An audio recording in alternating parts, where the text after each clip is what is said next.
9h30. Vamos dar início então à nossa aula. Bom dia, irmãos, a graça e a paz do Senhor Jesus. Estamos iniciando a transmissão da nossa Escola Bíblica Dominical online. Sejam todos bem-vindos à Primeira Igreja Batista em Jandira, você que está aqui conosco agora e você que também nos assistirá depois. Que bom estarmos juntos mais uma vez. Meu desejo e oração é para que o Espírito Santo de Deus continue ministrando os nossos corações através do estudo da sua palavra.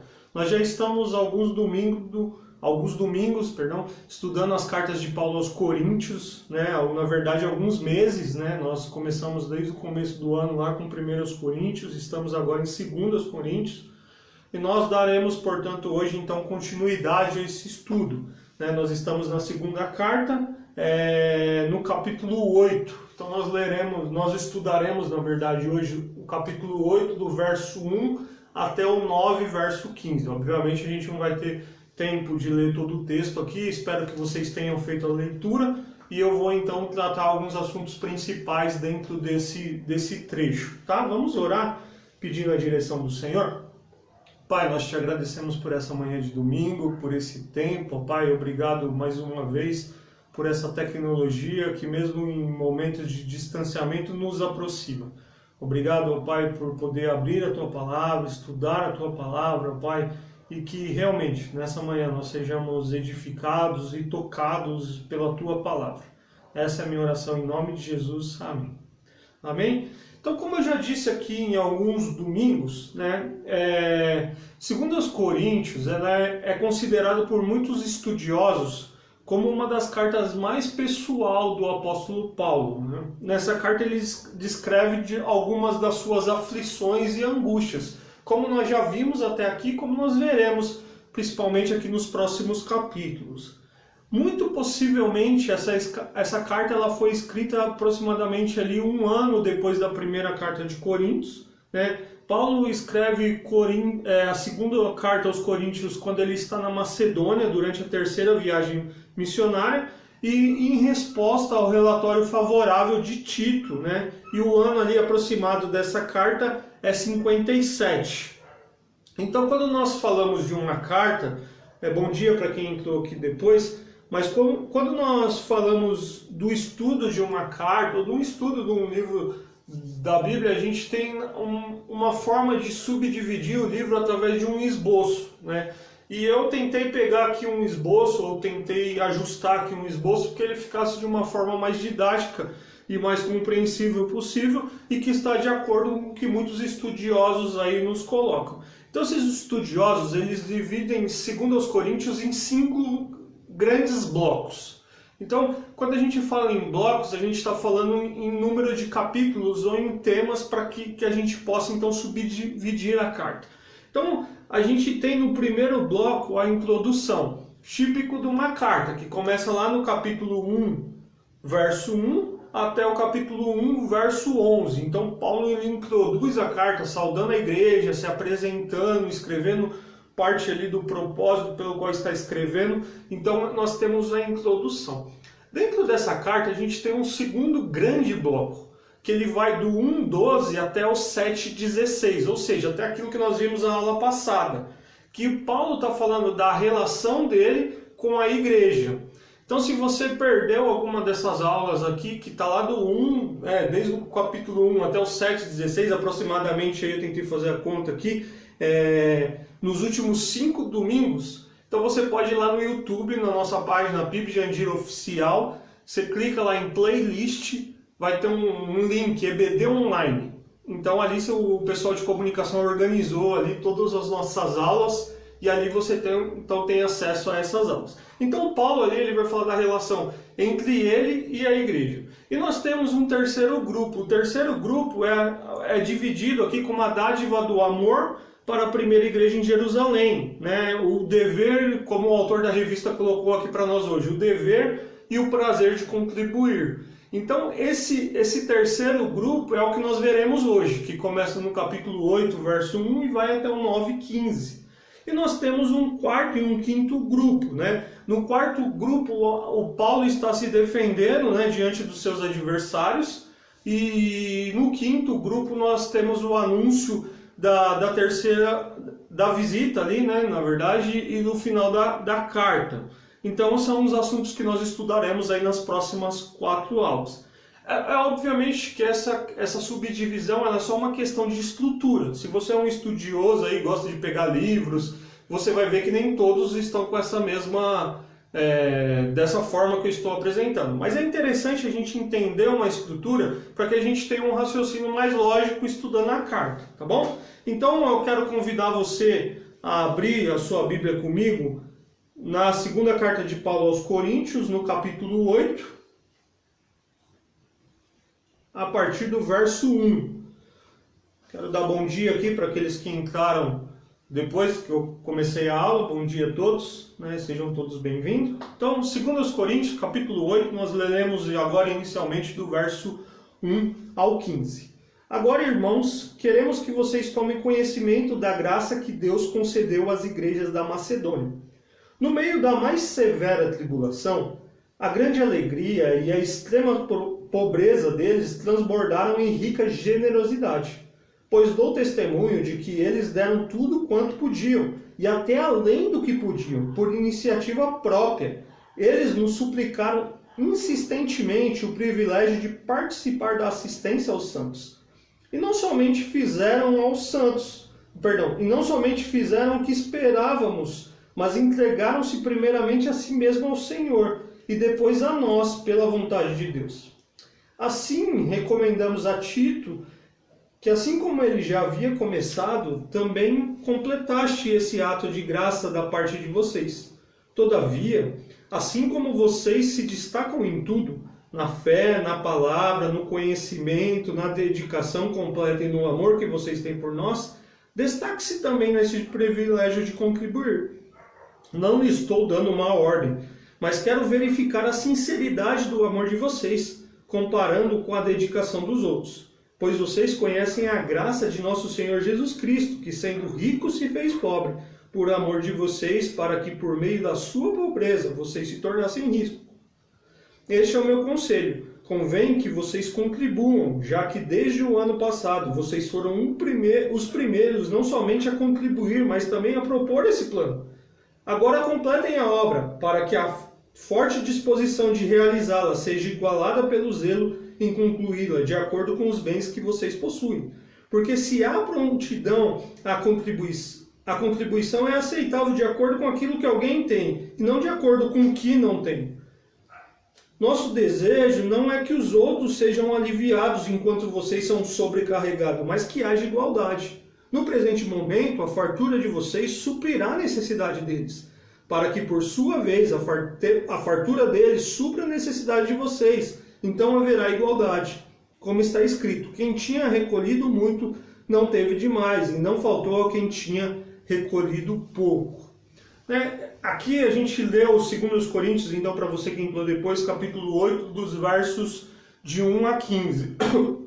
É importante aqui que quando nós fazemos um link com capítulos anteriores, aí principalmente as 2 últimas aulas do pastor Leandro e do pastor Cris, a gente vai ver que depois de Paulo falar da alegria e do alívio que ele tem diante das boas notícias que Tito trouxe sobre a relação positiva dos coríntios à sua carta, ou seja, muitas coisas mudaram ali, a gente vai falar algumas dessas coisas, Paulo dá sequência então abordando o assunto da coleta que estava sendo levantada entre as igrejas gentílicas para assistência às igrejas judaicas, pobres de Jerusalém.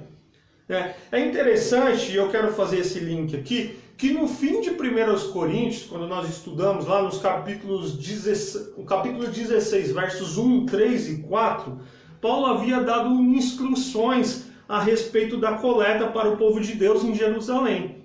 Ele tinha a intenção de que o dinheiro arrecadado entre as igrejas compostas por predominantemente ali por gentios, na Galácia, Macedônia e Acaia, a região ali, pudessem ajudar a sustentar o pobre entre os cristãos judeus em Jerusalém. O que havia acontecido aqui?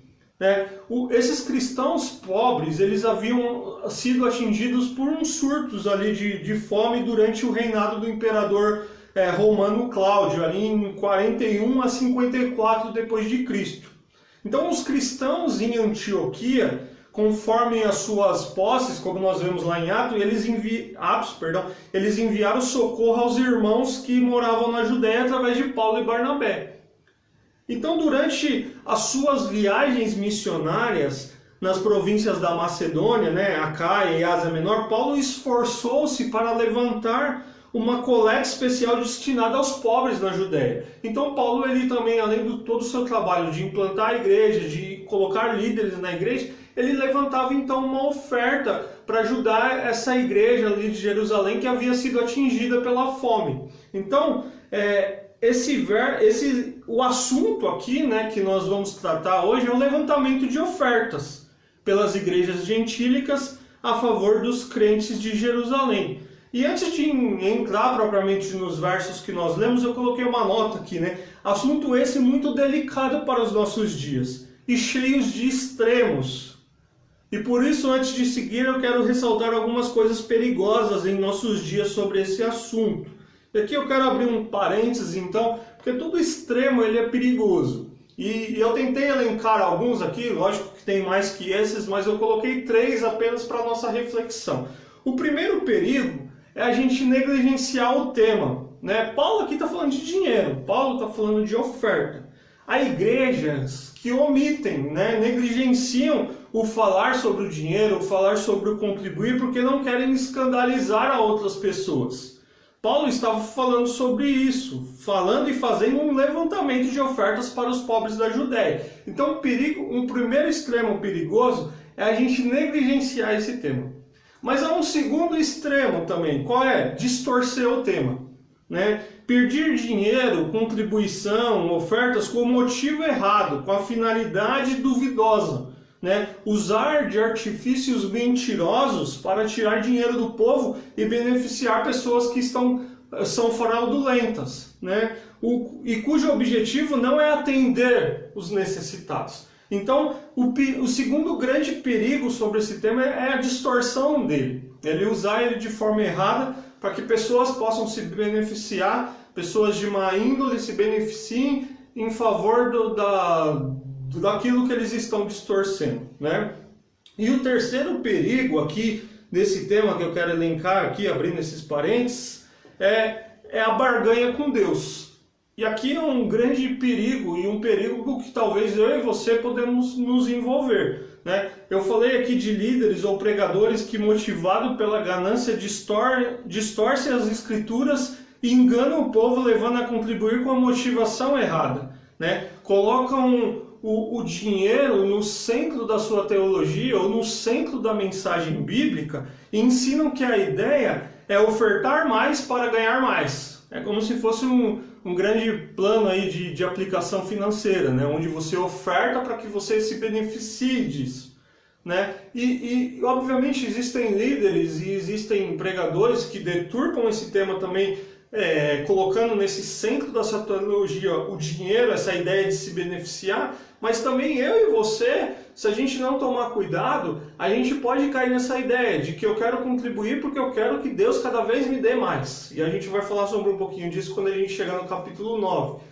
Essa ideia de que eu vou contribuir porque se eu der 900, no mês que vem, um exemplo, eu vou ter 1000, porque Deus vai me abençoar.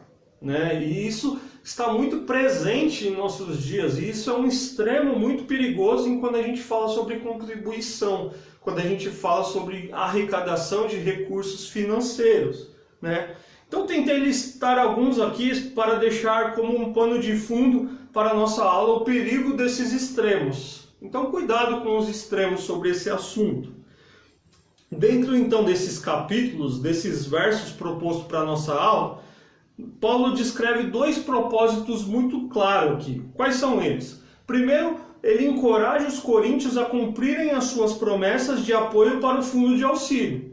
Nós vamos falar sobre isso. E o segundo, ele fornece uma defesa de como lida com assuntos financeiros, uma vez que aparentemente haviam pessoas em Corinto que questionavam sua honestidade e motivações. Então Paulo ele explica ali, ele expõe, ele encoraja os coríntios sobre a cumprir a sua promessa de continuar contribuindo, mas ele também vai expor de uma forma muito clara como ele lida com essas questões, quais são as pessoas envolvidas nessas questões, e de uma certa forma ele está apresentando ali a sua defesa e as suas motivações, que eram muitas vezes questionadas pelos coríntios, né?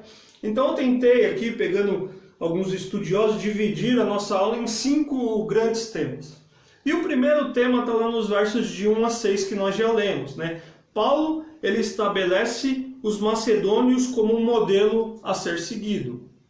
Paulo está onde aqui? Paulo escreve a segunda carta aos Coríntios, como eu disse na introdução, da Macedônia, né? E ele usa então os macedônios como um modelo a ser seguido, né?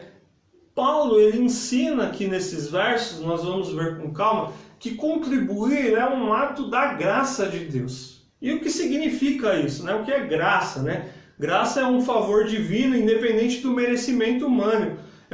É sua compaixão para os indignos, né? Essa é a graça em Deus. A contribuição não é um favor que fazemos aos necessitados, mas um favor imerecido que Deus faz a nós. Eu gostei de um trecho aqui, de uma frase que eu li de Hernandes Dias Lopes, né, escrevendo ali sobre os 2 Coríntios, e ele diz assim: a graça é a força, o poder, a energia da vida cristã, tal como ela age em nós por intermédio do Espírito Santo. A graça ama e se regozija em dar, em oferecer. Se temos a graça de Deus em nós, ela se mostrará no que oferecemos aos outros. Em tudo que dermos, devemos fazê-lo estando conscientes de que a graça de Deus que opera em nós, né? E é interessante, que eu já falei isso aqui, mas como Paulo, ele é sensível, né? Eu já usei essa expressão algumas vezes, aquilo que Deus está fazendo. E aqui ele deixa muito evidente que o contribuir, que o dar, que o ser generoso, que esse ofertar é ato da graça de Deus, né? Que opera em nós. A igreja de Corinto, se você tem acompanhado as nossas aulas, você vai ver que ela é uma igreja muito problemática, né? É uma igreja que tinha muitas questões. Primeira carta aos Coríntios deixa isso muito evidente, né? E a igreja de Corinto, ela havia se comprometido a participar dessa oferta. Então, se você voltar lá para o 16, versos 1, 3 e 4, você vai ver isso, capítulo 16 de 1 Coríntios. Mas embora eles tivessem, né, depois da primeira carta de Paulo, do trato de Paulo, eles tivessem evoluído em outras áreas, assim como, por exemplo, diz o verso 7. Todavia, assim como vocês se destacavam em tudo, na fé, na palavra, no conhecimento, na dedicação completa e no amor que vocês têm por nós, destaquem-se também nesse privilégio de contribuir. Ou seja, Paulo dá um destaque aqui àquilo que eles tinham melhorado. Aquilo que era um problema em 1 Coríntios, parece que agora não é. Mas eles haviam negligenciado, né? Eles estavam deficientes em manifestar a graça de Deus através da generosidade, através da contribuição. Eles estavam, então, insensíveis para os necessitados. E eu quero, então, usar aqui alguns princípios mais práticos que o autor da revista expõe para a nossa contribuição, né? 7 princípios, eu vou falar, na verdade 6 aqui, né? 4 agora e 3 depois para a contribuição. Primeiro princípio é aquele que nós já vimos. A graça de Deus é o agente motivador, né? Paulo apresenta aos coríntios o exemplo das igrejas da Macedônia, né? Filipos, Tessalônica e Bereia. A motivação para contribuírem de maneira liberal foi a graça de Deus a elas concedida. Então, a graça de Deus que nos enriquece também nos impulsiona a atitudes que manifestam outros a mesma graça. Então, é aquilo que nós já vimos aqui, contribuir como ato da graça de Deus, que é o princípio motivador da contribuição, né? E aqui é interessante que o autor ele resume numa frase, mas que está no versículo 2, né? A generosidade apesar das circunstâncias difíceis. As igrejas da Macedônia, o modelo que Paulo estabelece aqui, mostraram-se dispostas a contribuir mesmo no meio de muita prova de tribulação. A principal lição a tirar é que a liberalidade para contribuir transcende as circunstâncias. Essas igrejas estavam ainda sofrendo perseguições quando Paulo escreveu essa carta. Entretanto, manifestaram a abundância de alegria e a profunda pobreza deles superabundou em riqueza da sua grande generosidade. Então, a generosidade, apesar das circunstâncias difíceis, igrejas que estavam passando por momentos difíceis, igrejas que no seu cenário também não eram dos melhores, mas que essa graça de Deus se manifestando neles, faziam com que eles tivessem essa liberalidade na contribuição. Vocês estão comigo aí? E um terceiro princípio aqui, muito descrito nos versos 3 e 4 que nós lemos, é a voluntariedade, né? É um privilégio, não uma obrigação. Né? Além da disposição dos macedônios ali em contribuir, eles também tinham essa voluntariedade. Suas ofertas não foram dadas na medida das suas posses, mas acima delas, e o fizeram voluntariamente, né? Entendendo que socorrer os crentes da Judéia era tão urgente, pediram com insistência ao apóstolo que lhe desse o privilégio de participarem da campanha de assistência aos santos. Eu quero pensar de uma forma mais prática aqui com você, né?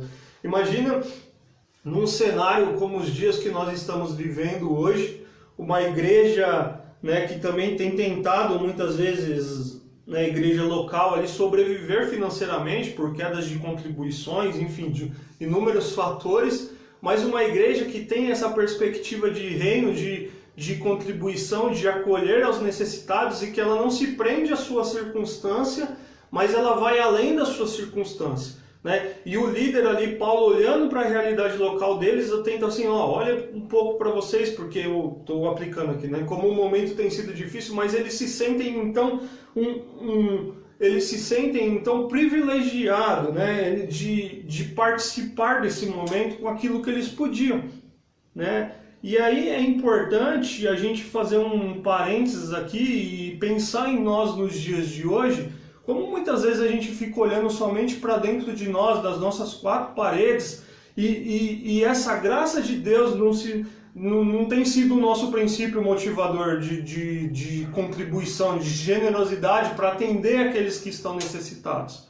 Obviamente, como igreja, nós podemos fazer de diversas formas, né, como temos feito, né, você arrecadar uma cesta básica para dar aquilo que é básico para uma família, né, mas quantas... Talvez a gente poderia contribuir e estar mais sensível àquilo que Deus está fazendo para que a gente pudesse alcançar mais pessoas e poder sentir esse privilégio, né, de participar daquilo que Deus está fazendo.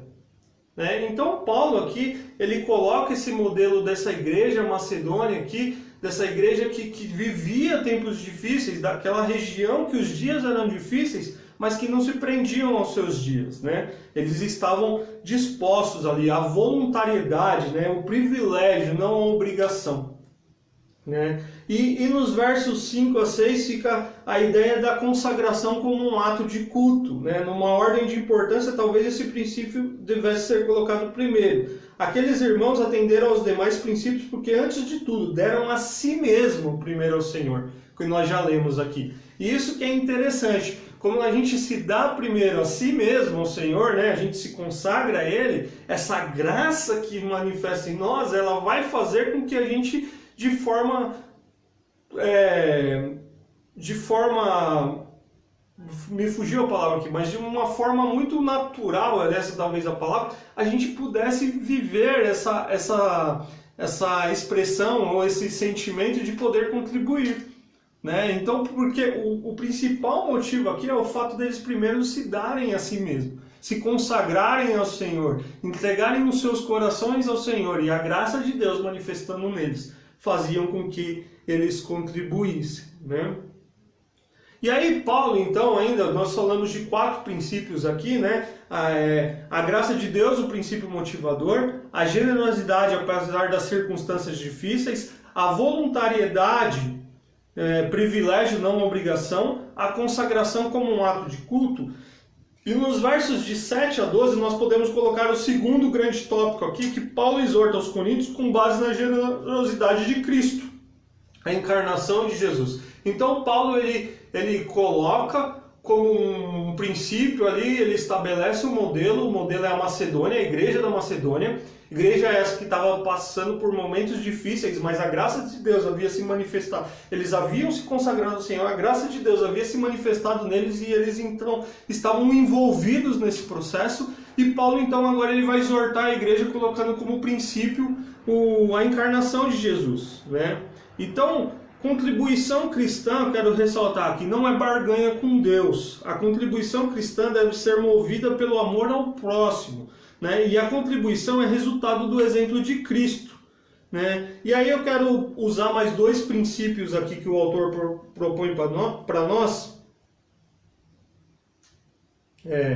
Como os coríntios destacavam-se em tantos sentidos, podiam também se destacar na graça de dar. A contribuição não deve ser imposta como se fosse um mandamento. E Paulo não obrigou os coríntios a contribuírem, mas pediu que demonstrassem a sinceridade do vosso amor. Então, a prova do amor deles era o modelo de Cristo, né? A proporcionalidade segundo as posses. Então, o modelo é Jesus, que está lá no versos de 7 a 9. Vamos voltar lá. 8, perdão. Não estou dando uma ordem, mas quero verificar a sinceridade do amor de vocês comparando com a dedicação dos outros. Pois vocês conhecem a graça de nosso Senhor Jesus Cristo, que sendo rico se fez pobre por amor de vocês, para que por meio de sua pobreza vocês se tornassem ricos. Este é meu conselho, convém que vocês contribuam. Já desde que o ano passado, vocês foram os primeiros, não somente a contribuir, mas também a propor esse plano, né? E aí Paulo vai trabalhar a ideia nos... Estou vendo os comentários aqui. Não vou botar assunto. Mas aí Paulo então vai trabalhar essa ideia aqui da proporcionalidade, mais um princípio, né, segundo as posses. Depois de citar o exemplo do amor sacrificial de Cristo, Paulo dá sua opinião, não uma ordem, no sentido de os coríntios terminarem de levantar a coleta que haviam começado desde o ano passado. E ele também os exorta a contribuir, ou seja, na proporção daquilo que haviam recebido do Senhor, porque isso agrada a Deus. Então Paulo chama a atenção aqui para que eles continuem, né, coletando e contribuindo para que eles pudessem continuar aquela motivação inicial deles. Então, mais dois princípios aqui, né, juntando aqueles 4 anteriores, a prova de amor inspirada no modelo de Cristo e a proporcionalidade segundo as posses. E Paulo, então, ainda dentro dos versos 13 a 15 que nós já lemos, ele vai falar da provisão de Deus para as necessidades do seu povo. Paulo, ele esperava plenamente que Deus se mostrasse fiel em suprir o que fosse necessário àqueles que contribuíssem com obediência, né? Paulo demonstra aos coríntios que não queria sobrecarregá-los para aliviar o sofrimento dos crentes da Judéia, mas que naquele momento eles tinham abundância e que eles podiam contribuir. Quando porventura necessitarem de ajuda, as outras igrejas também tivessem fartura, poderiam ajudá-los. Então Paulo, ele fala, eu estou resumindo aqui, né, porque o nosso tempo é curto, mas ele fala sobre essa provisão de Deus para a necessidade do seu povo. Então contribui, porque nesse momento vocês estão tendo condições. E se em algum momento vier faltar alguma coisa, Deus vai prover através das outras igrejas também para vocês. É o princípio que Paulo estabelece aqui. Tá bom? Então nós estamos aqui até o verso 15, que nós já lemos. Legal até aqui? Participe comigo aí, coloque as suas considerações, não me deixe sozinho, que eu fico olhando para a câmera que está me gravando, eu fico olhando para o outro celular que eu vejo o comentário de vocês aqui, então não me deixem sozinho. Falem comigo aí, mostre que você está aí, faça um comentário para que eu possa ler aqui aquilo que você leu durante a semana e que você considera importante para que a gente possa falar. Então não me abandone nessa aula. Então se a gente continuar aqui, nós lemos até o 15, o tempo não vai me permitir ler todos os versículos, se você não leu você pode fazer esse exercício depois. Se a gente ainda continuar no capítulo 8, dos versos 16 até o verso 24, Paulo ele vai falar das pessoas a quem designara como os encarregados das doações. E aqui é interessante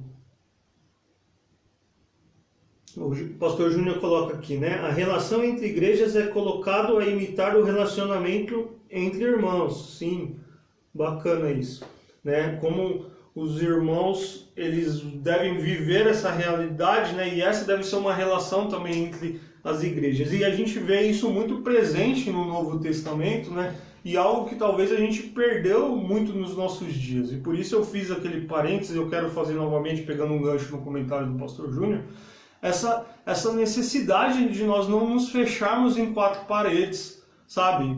E quando eu falo não nos fecharmos em quatro paredes, eu estou querendo dizer não ser uma igreja, não que não participe de campanhas missionárias, não que não atenda os necessitados através de cesta básica, mas para que olhe de uma forma maior com aquilo que Deus está fazendo e com aquilo que nós podemos cooperar nesse processo, né? E isso era muito presente no Novo Testamento, né? E que a gente possa imitar isso, trazer isso para os nossos dias, né?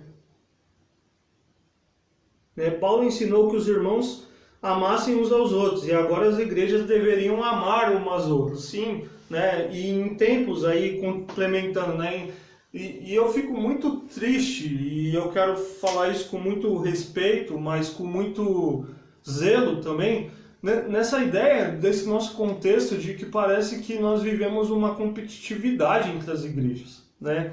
E na verdade, não é o princípio e não é o que é estabelecido no Novo Testamento, né? A gente precisa resgatar, né? A gente precisa restaurar esse princípio de amar muito além daquilo que nós somos aqui local, mas de participar daquilo que Deus está fazendo de forma maior, né? Enviando pessoas, enviando obreiros, enviando recursos, né? E como Paulo ele trabalha essa ideia muito legal aqui em Coríntios e em outras cartas, né?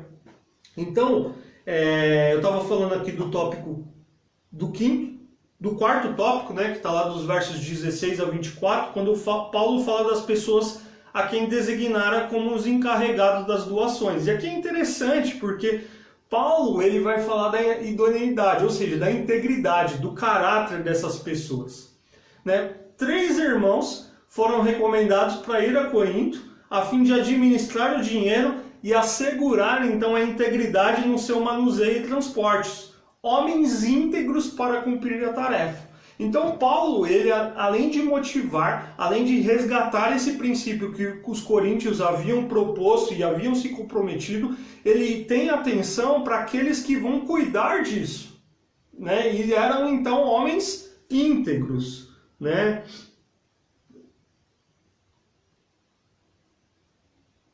O irmão Raimundinho coloca aqui: bom dia, amado pastor Bruno, a paz de Cristo Jesus para você. Amém, irmão Raimundinho, o senhor também.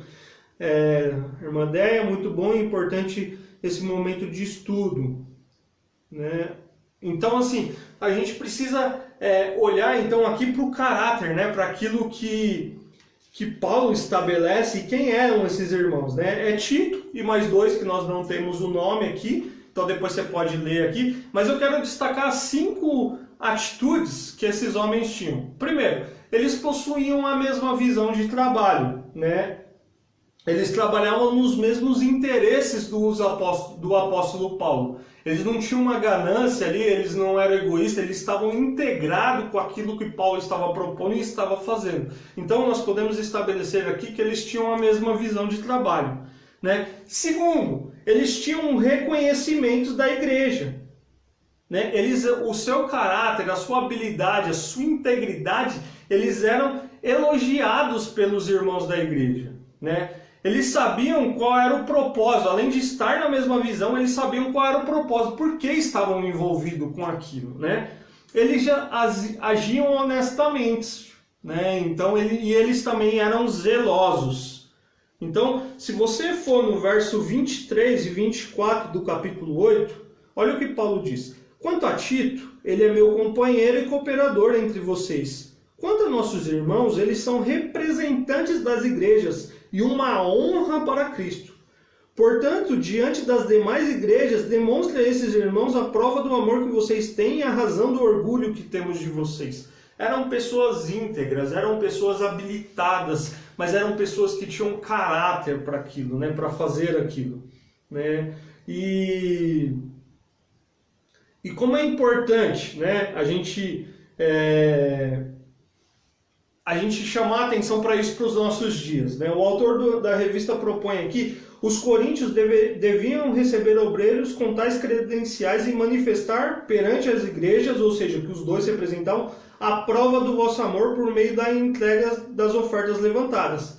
E assim fariam justiça aos elogios de Paulo junto aos macedônios quanto à prontidão que tiveram para contribuir, né? Então, Paulo aqui, ele ressalta o caráter desses homens, né? Como ele leva a sério esse trabalho, né? Então, vamos lá, ele fala da oferta, mas ele fala assim, ó, pessoas capazes, pessoas íntegras, pessoas de Deus, vamos resumir assim, estão envolvidas nesse processo. Então, sendo enviado para vocês aí, para verificar o que vocês estão fazendo, mas que também para garantir, né, aquilo que vai chegar até as igrejas de uma forma honesta e transparente, né? E talvez uma realidade muito distante dos nossos dias, dentro de um contexto evangélico aí que nós vivemos, né? Essa falta de integridade, essa falta de caráter, essa motivação errada para com os dinheiros, né? Com o dinheiro, perdão.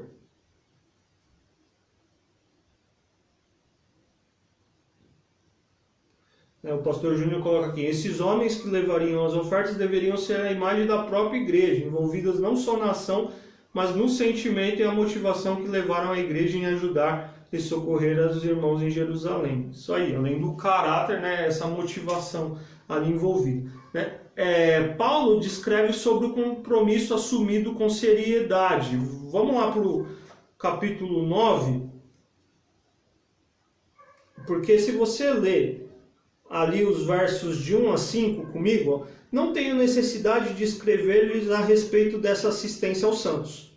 Reconheço a sua disposição em ajudar e já mostrei aos macedônios o orgulho que tenho de vocês, dizendo que desde o ano passado vocês da Acaia estavam prontos a contribuir e a dedicação de vocês motivou a muitos. Contudo, estou enviando os irmãos para que o orgulho que temos de vocês a esse respeito não seja em vão, mas que vocês estejam preparados como eu disse que estariam, a fim de que se alguns macedônios forem comigo e os encontrarem despreparados, nós, para não mencionar vocês, não fiquemos envergonhados por tanta confiança que tivemos. Assim, achei necessário recomendar que os irmãos os visitem antes e concluam os preparativos para a contribuição que vocês prometeram.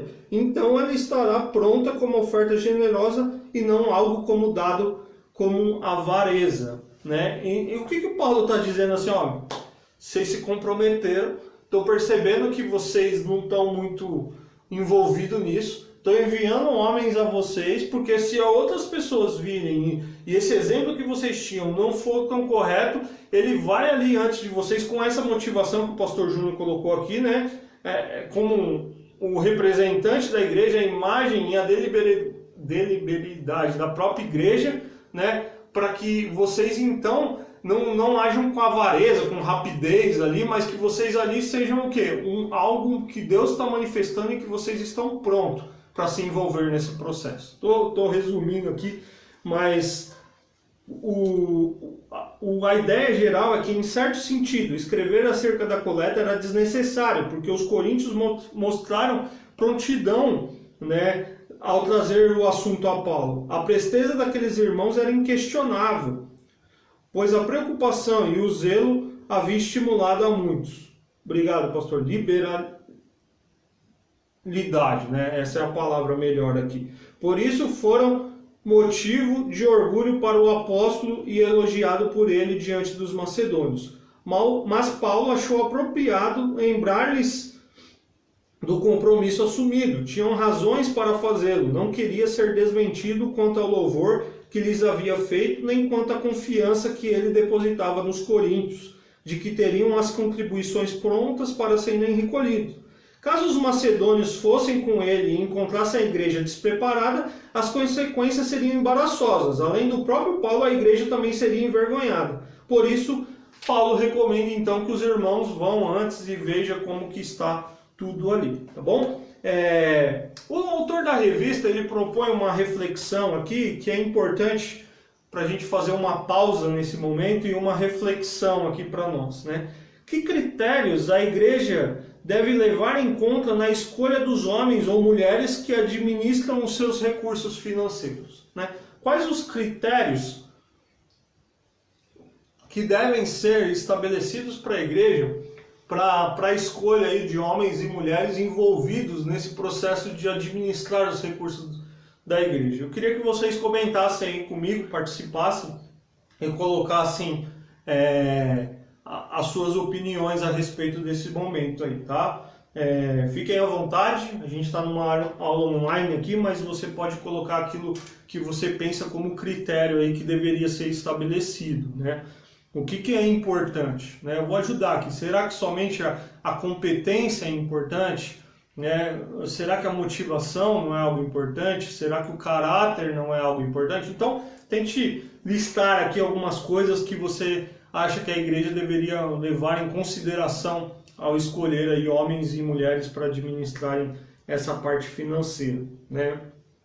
É interessante porque a gente pode chegar à conclusão aqui, né, e que nos nossos dias, né, estou falando de uma forma geral, muitos obreiros, né, muitas pessoas aí desqualificadas no ministério por não lidarem de forma idônea e transparente com a área financeira, né? Não só aqueles que estão ali pastoreando, liderando igrejas por não terem um caráter financeiro tão um caráter, né, e uma integridade nessa área financeira tão honesto assim, mas também pessoas que talvez a gente deveria olhar e falar, acho que a gente precisa estabelecer um critério maior em relação a isso, né? Eu tive uma oportunidade de conversar com uma pessoa uma vez, né, não é do nosso contexto aqui de Jandira, de um outro contexto aí, e a gente conversando sobre diversos assuntos, né, a gente entrou nesse assunto de contribuição, parte financeira, e ele falou para mim, né, essa pessoa falando que ela tinha dificuldade, né, em lidar com essa área na vida dela, que é uma área de muita luta, né, e em um determinado momento da vida ministerial dessa pessoa, ela recebeu ali a proposta de fazer parte, né, dessa equipe que cuidaria então da administração financeira da igreja. E ele sabendo, né, que ele lutava com aquilo, né, que aquilo, ser íntegro na área financeira para ele, para que essa pessoa era um desafio muito grande, né, ele não aceitou, porque ele era uma batalha que ele travava, que ele estava cada dia sendo transformado, né, porque ele estava lutando ainda com aquilo, né, e quando ele, antes de se converter, ele tinha um modelo de vida difícil nesse sistema, e agora que ele está em Cristo, ele estava nesse processo, né, de ser transformado a cada dia, de ser uma pessoa íntegra nessa área, né? E o pastor Júnior coloca aqui, devem ser íntegros e respeitados pela comunidade. Isso aqui é muito importante, né? Realmente, devem ser pessoas íntegras e que a comunidade respeite como pessoas íntegras e como pessoas também competentes para aquilo. E Paulo, então, aqui, nos versos de número 6 a 15, no capítulo 9, ele vai descrever as promessas relacionadas à contribuição, né? Paulo ele vai terminar, então, ele vai para a linha final aqui da sua exposição aqui sobre o tema, e ele lembra, então, os coríntios dos benefícios também concedidos por Deus para aqueles que contribuem generosamente. E é interessante que a gente poderia resumir tudo que Paulo descreve aqui em duas palavras, né? Provisão, né? Ou seja, Deus vai prover, e participação, né, na sua glória, né? Se você ler dos versos de 6 a 11, você vai ver que Deus amorosamente provê o enriquecimento daqueles que contribuem com alegria, né? E o enriquecimento aqui não quer dizer que você vai aquela barganha que eu comecei no início, tá? Mas que Deus, de forma amorosa, ele realmente provê aquele que, de uma forma, né, usando a palavra do pastor aqui, liberalidade, que era o melhor para esse tema aqui que me fugiu, mas que uma forma com liberalidade, você com coração amoroso, com coração que essa graça se manifesta, você contribui, né? Deus, de forma amorosa, ele tem prazer, né, de prover, né, aqueles que contribuem, né? E se você ler os versos de 12 a 15, você vai perceber que Deus será louvado, ou seja, o nome de Deus será engrandecido pela contribuição e generosidade daqueles irmãos, e os coríntios também seriam lembrados em oração por agradecimento por aquilo que estavam fazendo e participando, né? Eu quero ler com vocês aqui os versos de número 12 a 15. Diz assim, ó: o serviço ministerial que vocês estão realizando não está apenas suprindo as necessidades do povo de Deus, mas também transbordando em muitas expressões de gratidão a Deus. Por meio dessa prova de serviço ministerial, outros louvarão a Deus pela obediência que acompanha a confissão que vocês fazem do Evangelho de Cristo e pela generosidade de vocês em compartilhar seus bens com eles e com todos os outros. E nas orações que fazem por vocês, eles estarão cheios de amor por vocês, por causa da insuperável graça que Deus tem dado a vocês. Graças a Deus por seu dom indescritível, né? Então, o nome de Deus seria então engrandecido aqui, né? Deus seria louvado pela contribuição e generosidade, e as pessoas veriam então a obediência daquele povo. Eu passei de uma forma muito mais rápida aqui nesse bloco, porque eu quero dar um destaque aqui para o verso 7. Vai comigo no capítulo 9, verso 7.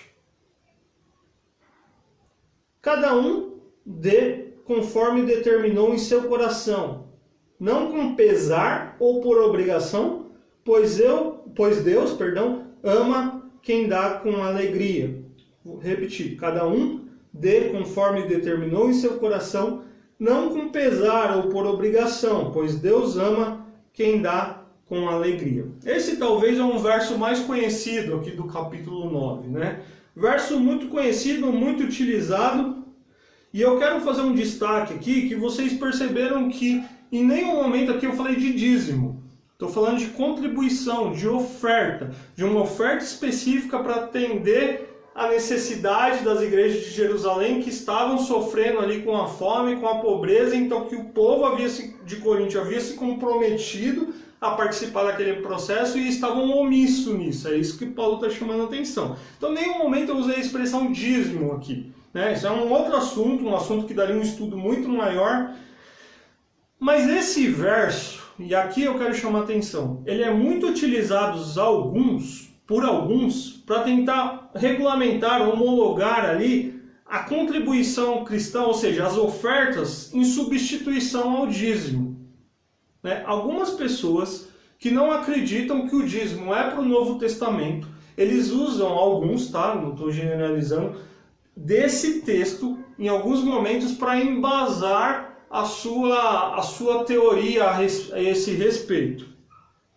Obviamente, até alguns outros textos poderiam ser usados e poderiam dar uma discussão muito maior. Mas na minha humilde visão, na minha interpretação, naquilo que os estudiosos expõem sobre esse texto aqui, quem usa desse texto para tentar homologar, ou seja, para tentar regulamentar a oferta liberal, né, com essa liberalidade em substituição ao dízimo, está ocorrendo de um erro de interpretação do texto. Porque o texto ele deixa claro que Paulo está tratando de um momento específico que a igreja havia se comprometido com as ofertas da igreja pobre de Jerusalém. Então ele chama a atenção para que eles voltem nesse processo, e ele explica como esse processo deveria ocorrer. Então esse é um texto que ele não deve ser usado dentro desse contexto. É aquilo que teologicamente, para quem gosta das expressões mais teológicas, nós cometemos um erro hermenêutico, ou seja, um erro de interpretação ao usar desse pretexto para dizer que a oferta vem em substituição ao dízimo no Novo Testamento, tá bom? Estou falando isso por quê? Porque se você ler, se você ouvir, esse verso 7 dentro desse trecho, ele é o mais conhecido, e para que você saiba, então, dentro dessa forma mais sistemática que a gente está estudando Coríntios, que Paulo não estava falando de dízimo aqui. Paulo estava falando de contribuição, de oferta. Como nós já falamos em toda a aula, né, em toda a aula que você acompanhou aqui, Paulo não está falando de dízimo. O assunto é uma oferta especial para atender os necessitados da Judéia. Legal? Então eu queria te chamar a atenção em relação a isso, né, porque Paulo está falando de oferta aqui, né, e o princípio aqui dentro desse sistema é que cada um dê conforme colocou ali em seu coração, né, não com pesar ou obrigação, mas Deus nesse processo aqui de que Ele ama quem dá com alegria. E o pastor Júnior colocou uma frase interessante aqui, né? Não devemos ofertar para receber, ou seja, a barganha que eu introduzi a aula. Mas quando ofertamos, somos abençoados e recebemos muito de Deus. Sim, né? E talvez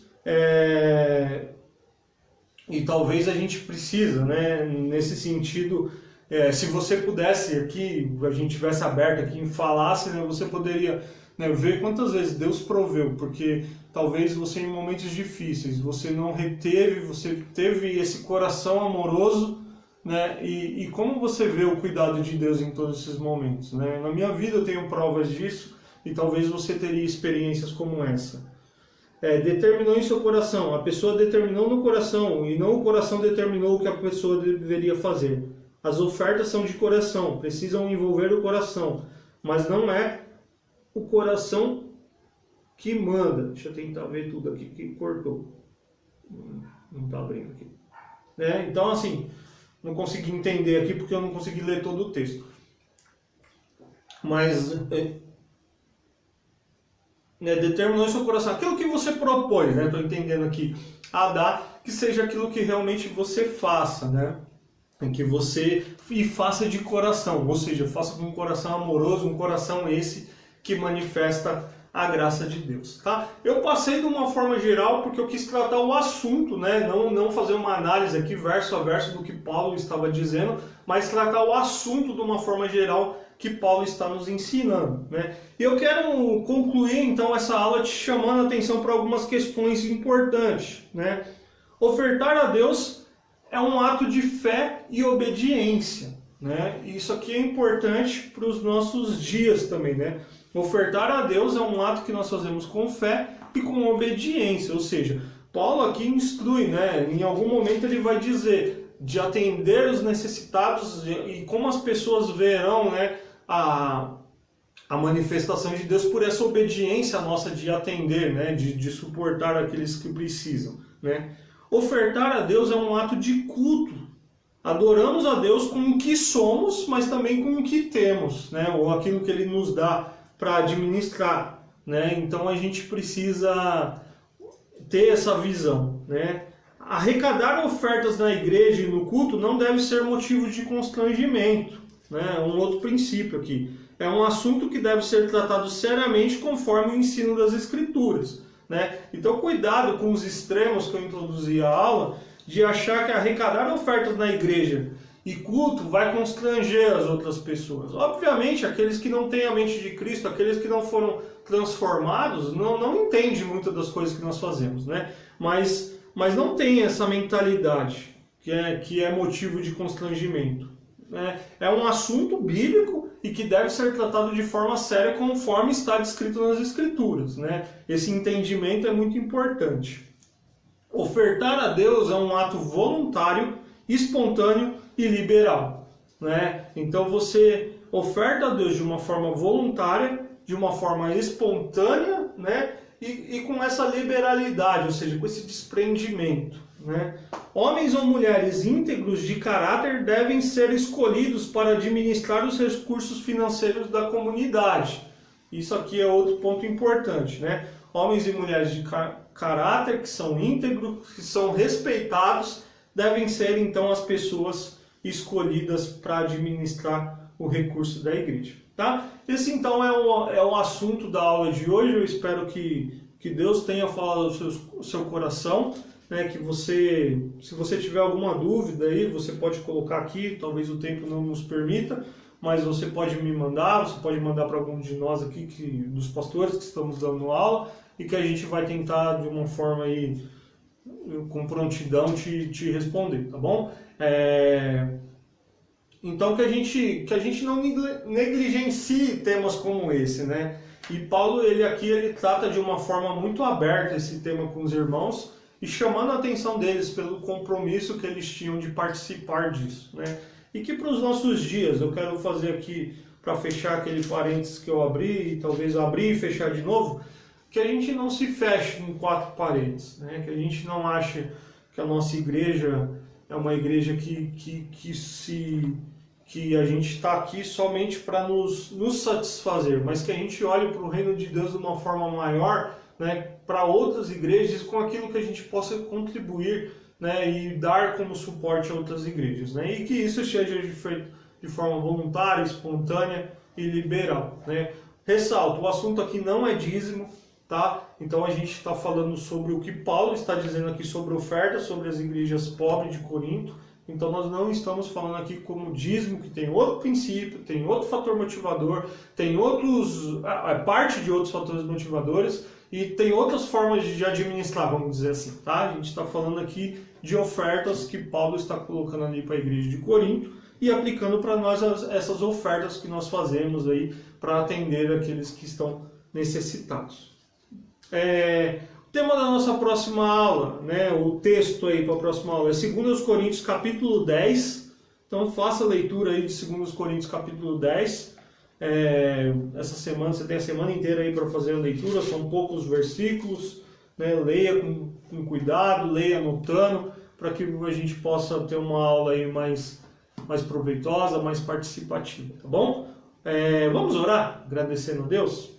Pai, nós te agradecemos por essa manhã de domingo, por esse tempo aqui, ó Pai, por esse tema tão importante, ó Pai, mas também tão negligenciado ou talvez tão entendido de forma errada nos nossos dias.